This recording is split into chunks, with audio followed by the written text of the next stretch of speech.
ഇന്ന് നമുക്ക് ബ്രെഡും മുട്ടയും വെച്ചിട്ട് ഒരു സ്നാക്സ് ഉണ്ടാക്കി നോക്കിയാലോ. അതിന് 3 മുട്ട ഞാൻ എടുക്കുന്നുണ്ട്.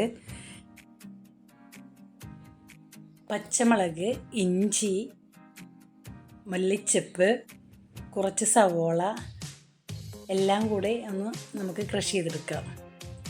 ഇനി നമുക്ക് മുട്ടയിലേക്ക് ചേർത്താം. ഇതിലേക്ക് നമുക്ക് ഉപ്പ് ചേർത്താം. ഇനി നമുക്ക് നന്നായി മിക്സ് ചെയ്തെടുക്കാം.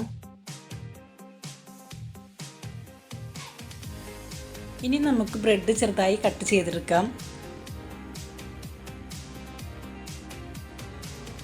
പാൻ നന്നായി ചൂടായിട്ടുണ്ട്. അതിലേക്ക് നമുക്ക് ഓയിൽ ഒഴിച്ച് കൊടുക്കാം.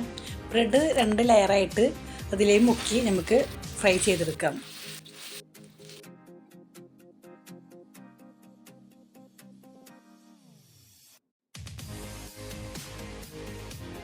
അങ്ങനെ സ്നാക്സ് ഇവിടെ റെഡി ആയിട്ടുണ്ട്. സിമ്പിളായി ചെയ്യാൻ പറ്റുന്ന സ്നാക്സാണ്. എല്ലാവരും ഒന്ന് ട്രൈ ചെയ്ത് നോക്കുക. അടുത്ത വീഡിയോയിൽ കാണുന്നത് വരെ ബായ്.